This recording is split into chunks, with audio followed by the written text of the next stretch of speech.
et qui nous a ouvert bien sûr l'appétit de continuer à écouter nos chers intervenants pendant le reste du colloque.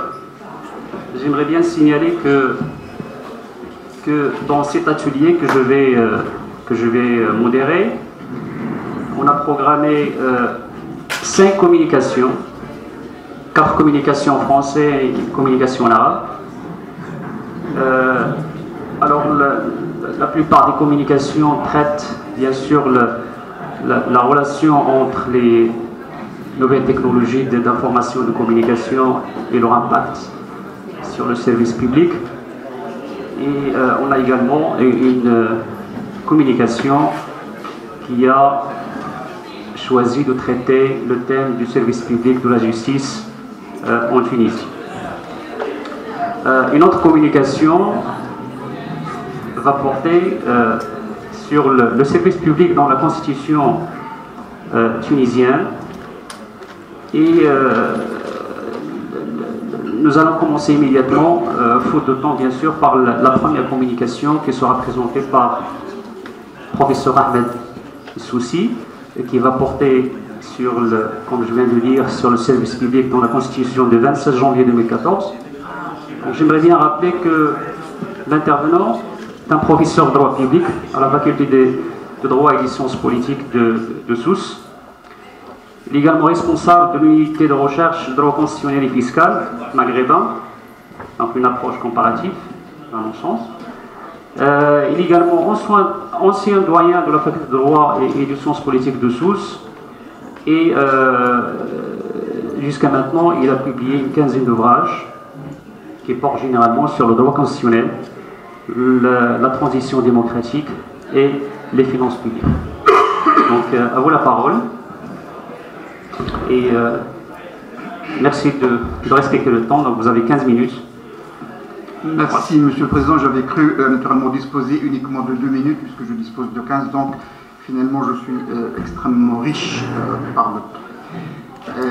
D'abord, naturellement, je tiens à remercier aussi Mme Chal de m'avoir invité, si vous voulez, participer aux travaux de ce colloque. Et j'exprime naturellement le sentiment d'être heureux, si vous voulez, de venir, si vous voulez, à Agadir, pour la première fois en tout cas à Agadir.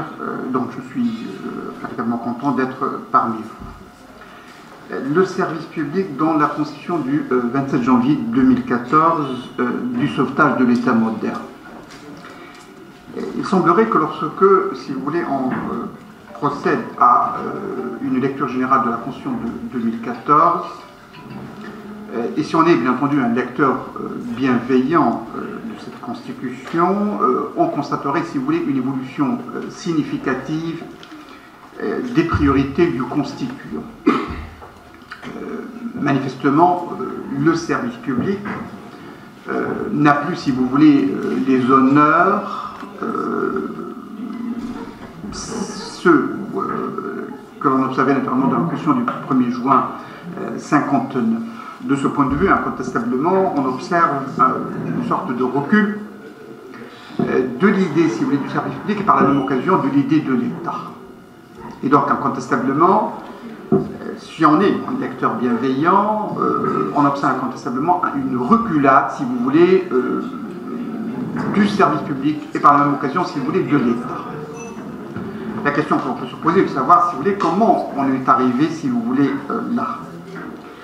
Ce qui est important à souligner, c'est le fait que lorsque on se place dans une perspective historique, il semblerait naturellement que nous ayons connu, avec la Constitution du 1er juin 59, au regard naturellement du service public, notre âge d'or, et que les constituants, si vous voulez, les plus récents, ceux de 2014, voudraient, si vous voulez, faire de l'État tunisien un État ranime, et au mieux un État sourd, muet et aveugle. Il aurait été naturellement tout à fait intéressant pour ces constituants, si vous voulez, de faire de l'État tunisien et donc du service public un service public croupion. C'est du moins l'idée que l'on peut se faire dès lors, naturellement, que l'on s'intéresse à la première version, à la seconde version du projet qui deviendra naturellement par la suite la Constitution du 27 janvier 2014. Incontestablement, si on se place sur finalement les 50-60 dernières années, ce que l'on observe incontestablement, c'est à la fois une consécration, si vous voulez, du service public dans la Constitution tunisienne du 1er janvier 59 et des reculades, si vous voulez, à n'en plus finir, notamment au titre des 20-25 dernières années. Du point de vue naturellement de la règle constitutionnelle, mais également du point de vue de l'encadrement juridique global, si vous voulez, du service public. Ce qui est incontestablement vrai, c'est le fait que la Constitution, si vous voulez, du 59 a constitué un immense progrès dans la consacration, si vous voulez, de l'idée du service public à la place, si vous voulez, du service médical, à la place du marché. Avec la Constitution de 59, on est bel et bien sorti, si vous voulez, de l'idée du marché en Tunisie, pour en quelque sorte se placer manifestement dans l'hypothèse du service public, c'est-à-dire dans l'hypothèse de la refondation de l'État tunisien, bien entendu, dans la perspective, si vous voulez, de l'État service public plutôt que de l'État marché. Et donc cette rupture a manifestement, si vous voulez, la caractéristique. Et cette rupture, bien entendu, fondamentale, s'est construite progressivement, et elle s'est construite d'une manière relativement paradoxale parce que, si vous voulez, le service public tunisien a été reconstitué ou restructuré avant même, naturellement, l'adoption de la Constitution de 59. Et que l'effort considérable, si vous voulez, qui a été fait par les pères fondateurs de la République tunisienne aura été fait avant même, naturellement, que le texte de la Constitution ne soit prêt. Autrement dit, on a construit, si vous voulez, le service public avant l'adoption de la Constitution, et cette conception des choses, si vous voulez, a, dans une certaine mesure, facilité par la suite la remise en cause du service public à travers toute une série de techniques, à travers une série, naturellement, de mécanismes. Et ces techniques, bien entendu, ces techniques, incontestablement, apparaissent à travers ce que l'on peut, si vous voulez, appeler le dogmatisme libéral. Autrement dit, le dogmatisme libéral a été le moyen par lequel on a essayé, dans une certaine mesure, de fragmenter le service public, d'en réduire l'importance, comme s'il s'agissait naturellement d'un projet manifestement pensé pour, en définitive, si vous voulez, revenir à un état antérieur à l'état moderne, si vous voulez, en Tunisie. Et ce qui est important à souligner, c'est le fait que, en définitive, sur les 20 dernières années, et donc nécessairement avant, si vous voulez, 2011, on en est arrivé, si vous voulez, à une perception des choses qui faisait en sorte que le service public, si vous voulez, était destiné ou était en quelque sorte aménagé ou domestiqué en vue, si vous voulez, d'une nouvelle colonisation du pays. À mon sens, et il y a eu une sorte d'implosion, si vous voulez, du service public tunisien, de sorte que, en définitive, les choses préparaient, si vous voulez, le pays à la corruption, préparer le pays, si vous voulez, à l'usage privatif, si vous voulez, de l'État, et préparer naturellement le pays à des choses tout à fait curieuses. La Constitution de 2014 me semble, si vous voulez, en définitive, reposer, si vous voulez, le service public au cœur de l'État. Et le reposer, si vous voulez, incontestablement, contre, si vous voulez, les constituants eux-mêmes. Aussi curieux que cela puisse paraître, si vous voulez, lorsque vous analysez, si vous voulez, les premiers projets de la Constitution, si vous voulez, tunisienne de 2014, vous constatez qu'il y a manifestement une volonté de réduire, si vous voulez, la sphère publique, de réduire le service public et d'admettre, je dirais d'une manière quelque peu naïve, d'une manière à la limite, si vous voulez, à la limite de l'ignorance, de ce qu'est devenu en quelque sorte la Tunisie en tant qu'État moderne, liant fondamentalement le service public à l'idée de l'intérêt général, à l'idée, si vous voulez, du service, si vous voulez. du service incontestablement destiné ou à la disposition des citoyens. Mais ce qui est aussi nécessaire, c'est le fait que la Constitution de janvier 2014 insiste sur deux considérations. Nous avons incontestablement, si vous voulez, perdu en service public. Nous avons incontestablement perdu, si vous voulez, en dimension, si vous voulez, de l'État, en faveur, si vous voulez, de la démocratie, en faveur, si vous voulez, des libertés. Autrement dit, ce que nous avons perdu en service public, nous l'avons gagné en démocratie. C'est du moins, naturellement, ce que semble donner une lecture, si vous voulez, de la Constitution. Mais il n'en demeure pas moins que cette Constitution, lorsqu'on la relit d'une manière différente, permet d'observer ou permet de constater quoi? Permet d'observer, si vous voulez, d'abord qu'il y a un ensemble de services publics qui sont maintenus et même qui voient, si vous voulez, leur rapport se modifier substantiellement et augmenter substantiellement. Il y a à la fois les fonctions traditionnelles, si vous voulez, de ce qu'on appelle l'État ou ce qu'on appelle l'État social, autrement dit un ensemble de services publics qui sont maintenus et qui deviennent, si vous voulez, une obligation confirmée comme une obligation, si vous voulez, à l'encontre de l'État, notamment en matière d'éducation, en matière de santé, en matière d'environnement, en matière, si vous voulez, de protection des droits de la femme, d'une part.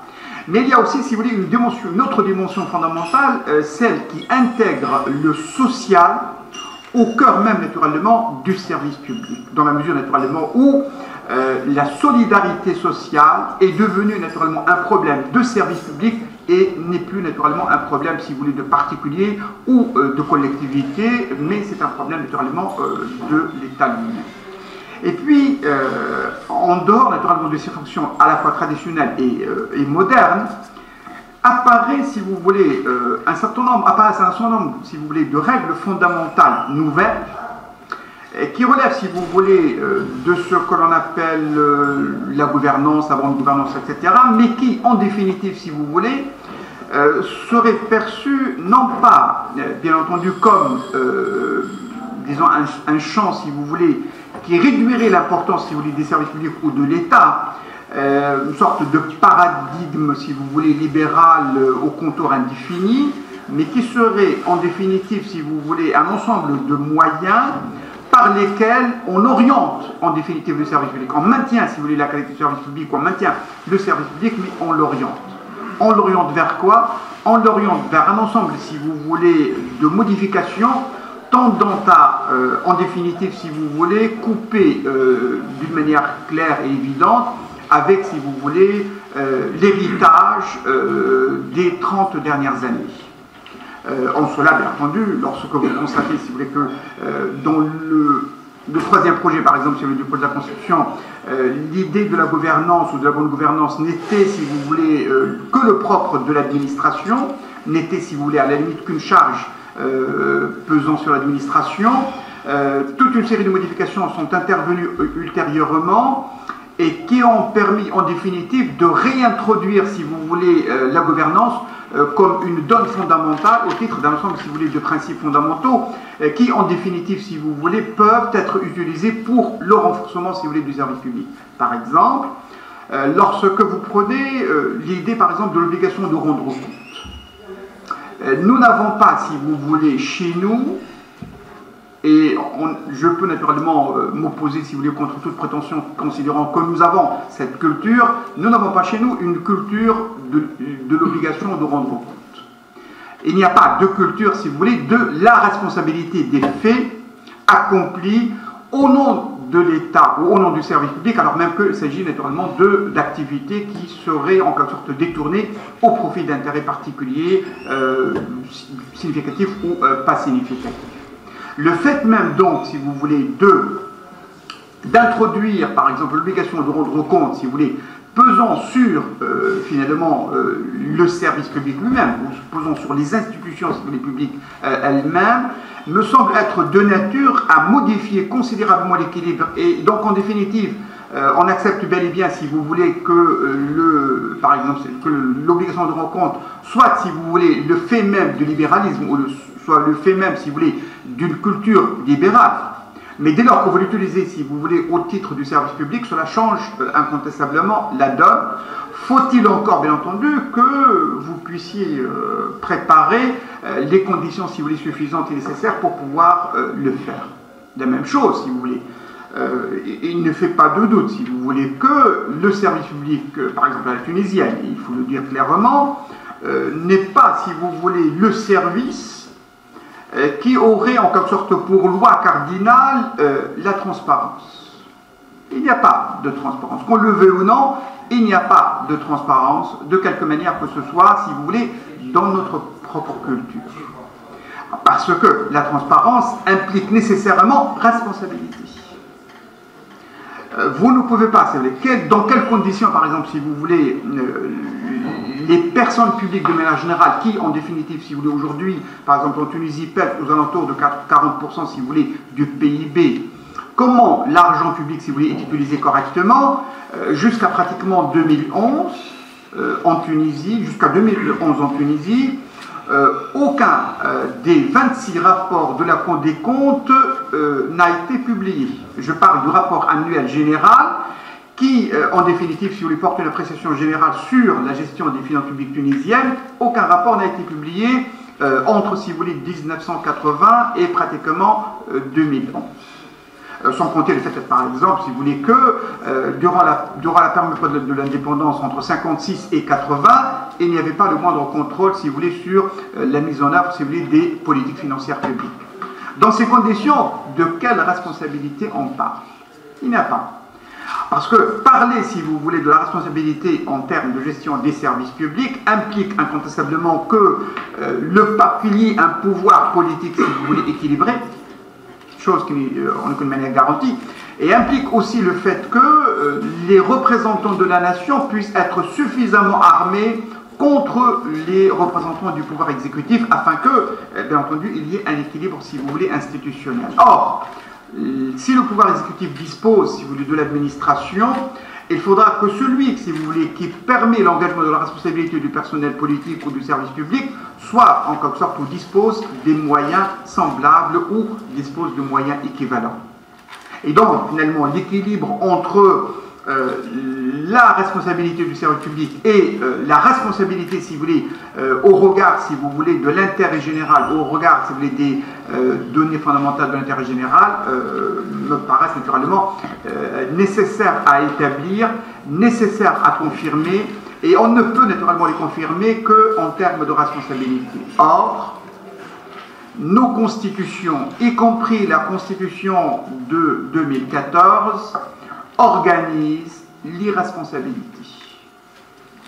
Et si on organise des responsabilités, cela signifierait que si on introduisait la responsabilité au niveau des services publics, ça serait peut-être un premier pas vers, si vous voulez, une modification du rapport, si vous voulez, de force entre finalement le citoyen contribuable et le prétendant au pouvoir politique qui, naturellement, croit, si vous voulez, tirer ses droits, si vous voulez, du droit divin, beaucoup plus, naturellement, que de la démocratie, alors même, naturellement, que, selon les textes constitutionnels, il tire, si vous voulez, son autorité de la souveraineté du peuple.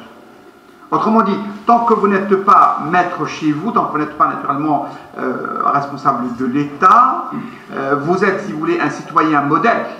Mais dès lors que vous devenez naturellement le maître chez vous, vous devenez naturellement, vous accédez à ce qu'on appelle un état de droit divin, et donc finalement vous n'êtes plus soumis à responsabilité, vous n'avez plus à rendre compte de quoi que ce soit, et donc, et bien entendu, vous disposez, si vous voulez, de tout. C'est cette conception des choses qui me semble, en quelque sorte, qu'il est nécessaire de remettre en cause en profondeur. La Constitution, si vous voulez, de 2014 semble y participer.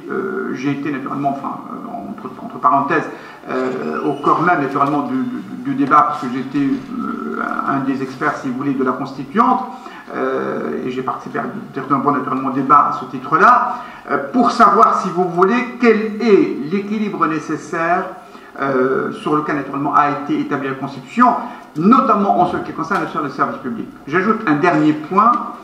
La seule fois où, en quelque sorte, le concept même de service public a été évoqué dans la Constitution tunisienne d'une manière directe et franche, c'est pour limiter le droit à une liberté fondamentale, le droit de grève. C'est dire, si vous voulez, que on baigne naturellement dans une sorte de libéralisme dans cette Constitution qui s'inscrit incontestablement contre, si vous voulez, l'idée du service public, mais il y a lieu naturellement, à mon sens, si vous voulez, il y a lieu de raisonner et de considérer que le préambule de la Constitution tunisienne peut en quelque sorte nous amener, si vous voulez, à soit, si vous voulez, l'enfer, et l'enfer est toujours naturellement pavé de bonnes intentions, soit au paradis. Entre l'enfer et le paradis constitutionnel, peut-être, si vous voulez, le citoyen aura un rôle à jouer, et le citoyen, si vous voulez, ici, en quelque sorte, au titre, si vous voulez, du citoyen exigeant un service public de qualité. Je vous remercie de votre attention. Merci beaucoup, professeur, d'avoir respecté le temps. Ce que j'ai pu retenir de votre excellente intervention, c'est que la Tunisie, en 1959, est sortie d'un état du Merzin et il est passé à un état moderne. Et on peut évaluer ce passage comme un changement de paradigme en termes de service public.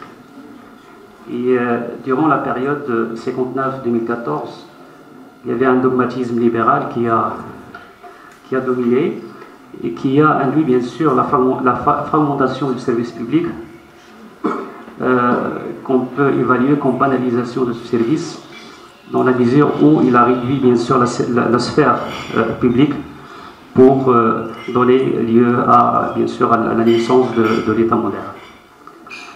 La Constitution 2014 a essayé de reposer le service public au cœur de l'État et de la nation, et en parallèle on a essayé d'intégrer le social dans les services publics et gagner également en termes de démocratie.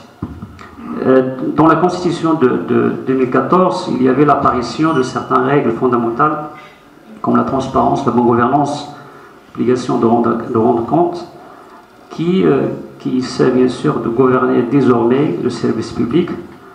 L'intervenant reste bien sûr plus ou moins douteux parce qu'il a essayé de questionner l'impact de ces évolutions à la lumière du pôle d'héritage et des spécificités de contexte actuel.